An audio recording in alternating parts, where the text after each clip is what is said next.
and 2, and a 1, 2, 3. Whatcha? I pulled over the car. Thank you, because this is serious business. Happy Juneteenth, everybody. I am Tom. That's Galen. And these are your 15 minutes of Fume. Fume.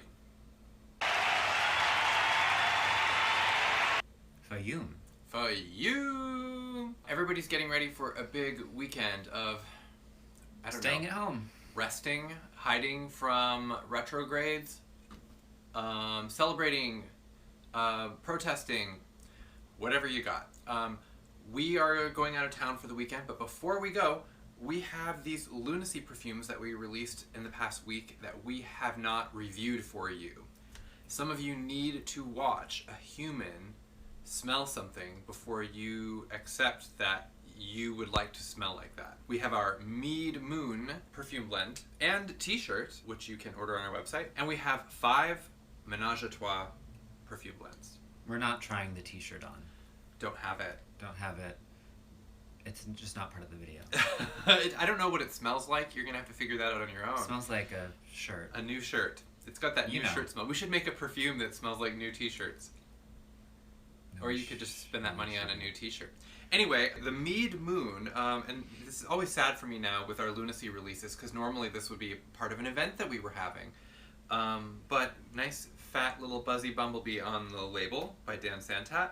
And the scent is golden mead fermented with gruit, nutmeg, clove, cinnamon, ginger root, sweet briar, lemon, orange slices, and blackberries. This is like a, first of all, a more scrumptious and sophisticated mead than anyone has ever offered me at the Renaissance Festival. I've never had mead, so The Ethiopian restaurants that I go to make like they have an Ethiopian honey wine that is, I think, mead-like, and that's my main association with the scent. every time I've seen mead in like a cartoon or a TV show, this is kind of what I imagine it to smell like, though. So I'm like, all right, well, it kind of matches up with what I had in my head. Yeah, it's honey and citrusy and boozy. There's a, like, it does remind me of more of the wine scent notes that we have had in the collection. And there is something weirdly fermented about it, which I find intoxicating on its own. Like, whoa. This is much nicer than a mead that I could make at home, you know, given available resources. I don't know what gruit is. I thought it was a typo when we were doing the release. I was like, oh no, the F and the G are right next to each other. Gruit is an herb mixture used for bittering and flavoring beer, popular before the extensive use of hops. Yeah. So basically, this smells exactly like you would think it smells like. And if you're hoping it would smell other than what it sounds like it smells like, it doesn't. It smells pretty gruit. Gruit. Okay, so let's, we got a lot of Ménage to go through, and we're running out of minutes of Fume. So we'll dive right into the Night Blooming Jasmine, Wild Honeysuckle, and Wisteria. Wisteria sounds like an Argento movie. It's just about flowers that Yeah. Wisteria. that like trap you and then kill you. I don't want to sound like a clod here, but like, honestly, the jasmine is such a distinctive and dominant note here, and they're all kind of like wound together. I don't know if I could pick the 3 scents out separately. It's just a really heady, rich, romantic perfume. Yeah. That smells like the Mead Moon, exactly like what you might expect. If you are into any of these flowers, or specifically the combination of them, then this smells like those flowers. Yeah. This has got to have a surprise. Vetiver, patchouli, and apple peel. I was so curious about this because I couldn't really, in my brain, imagine what it would smell like. Oh my gosh. It is like I have just been hit cross right between the eyes with something. Mm. Well, that apple sure is tart, which I like. It's very sharp. And it blends with the vetiver and patchouli quite well. In my head, it's kind of provoking a certain image. Maybe something... I don't know if we're legally allowed to say what. Let's just cut to a picture, shall we? So it's like that. Smoky, sharp, But like chill, man. Definitely laughing afterwards. Just like that actress. Now we have pineapple, white musk, and blackcurrant. Another one where I was like, what could this possibly smell like? We don't do a pineapple scent note very often. Weirdly, I thought this would be very sweet and fruity, like that lime and strawberry thing that we did last month or the month before. This has like a... It's sharp. There's almost like a peppery quality to it. I don't understand. What I like about it is I guess it's kind of acidic, but it has kind of like some body to it. Tangy, but like, you know, why don't you come up and see me sometime? Kind of pineapple. Like a pineapple that says that. Like Mae West as a pineapple.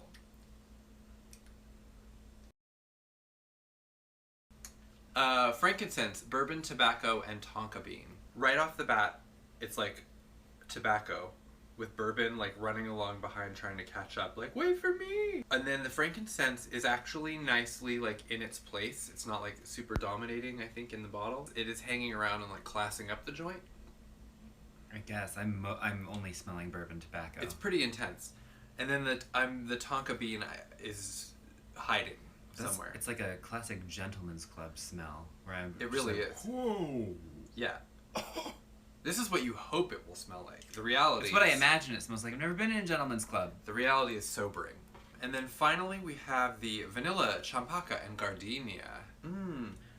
So, you know, really sweet and heady vanilla but there's almost something kind of buttery about it. Could that be like from the champaka, or like is it just... I don't know. There's something like... I mean, I guess it's a kind of a caramelized vanilla. But the gardenia right there is just like...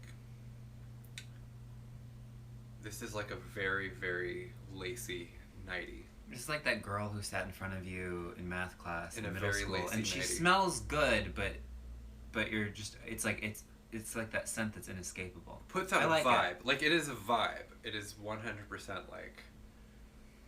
It's a flirty floral, may I say. Yes.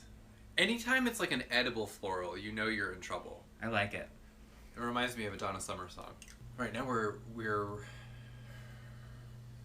back. The word is back. We're back. And we're recapturing that lunacy experience of having too many perfumes on your body and feeling kind of bombarded. And your skin is just like, I am poisoned. Which, you know, I guess means that I'm back in my happy place. First we've got Mead Moon. Think Gruit. That's what you're looking to capture here. Oh yes. This is a very winey scent. Yeah. Wine. There's a whole goblet of mead in front of me. Yeah. And I'm not going to drink all of it because I'm not a big drinker. She is serving body. It is like much more of like a kind of a deeper, full-bodied scent than I was expecting, with all of like kind of like fruit notes that I thought would go maybe a little effervescent. There's like a booze vapor rising off of it, but it kind of goes down into like a darker, earthier place, which I guess is appropriate. So if you're into all of that, then again, this will work for you. And if you're scared of it, well then we've got 5 other scents to go through. So, you know, maybe don't sweat it. And it is a nice perfume. Don't be afraid. It's okay. Fear is an understandable reaction. You can learn a lot from your fear. Okay, so the next, this is the Night Blooming, Jasmine, Honeysuckle, and Wisteria. Wisteria. Yes. This is like almost, I mean, because the scents are similar enough, it almost is like a single note to me. Or I'm a crude hack who can't distinguish between very particular florals that are similar to each other. I mean, they're all hothouse florals. Oh, kind of, the house is hot. they hang out together. It's like a walk at dusk. Kind of, sun's been hanging out on those flowers all day, and now they're just kind of emanating a It is really glow. smooth and glorious. Like, it is just a luxurious scent. It's really bold because it's just not blended with anything. They're just like singing like... We are the hothouse flower. Now we have that vetiver, patchouli, and apple peel. Take me away. Whew. Okay, so the vetiver popped right out on the skin, and it really does, like, It reminds me of an incense, like an apple incense, because there's like a burning. Yeah, a burning. It's apple incense you're smelling. Yeah, but like it's great because like the sweet apple that might take it into kind of like a Bath and Body Works place, you know, that really common kind of sweet apple note is just not in the cards this time. It's a tart apple. Yeah, this is like Granny Smith. Yeah, it's fascinating. It reminds me of the one that we did for Neil Gaiman's Vampire Tarot, The Fool, that was like an apple, but it had like mint and ash and other kind of notes to kind of take it away from like the juicy fruit territory. Or like poisoned apple. A pineapple, white musk, and blackcurrant. I'm still getting something a little peppery in it. Am I smelling the right one? I guess that's it. The blackcurrant is like darkening up like the fruit blend. It's pulling it away from that like insanely happy, bright, sweet, acidic pineapple and kind of giving it an anchor. It has ballast. But, and the musk also, I think, just kind of like rounds it out. It's not like a super juicy pineapple scent. Also, I'm smelling other things with it, so it's Help! like I just actually... We have drowned ourselves in the perfume. I think I just have too much going on in my arm. Yeah. It's definitely more of an adult fruit blend compared to like that strawberry lime one we were talking about that everyone was like, yay, Skittles! Like, this is not Skittles. This is like grown-up Skittles. Skittles after dark. The next one is frankincense, bourbon tobacco, and tonka bean. Yeah, this is what I'm smelling next to that other one where I'm like, that's kind of what I'm also pulling in. This is like, I'm on very familiar territory with this scent. It's a really chewy tobacco scent. Don't chew tobacco, but that's what it is. It's just like warm and... It has bounce. It's exactly, I mean, it's one of those things where it's exactly as described, and if you wanted this smell, you'll be so excited about it. The frankincense is definitely taking it to a more sophisticated place and less of a foodie place, like some of our tobacco blends have been in recently. I mean, it's like full on Granddad's smoke shop. Yeah. Next door to a barber shop, next door to a speakeasy. Yeah. That whole block is just like corrupt, but you cannot stay away.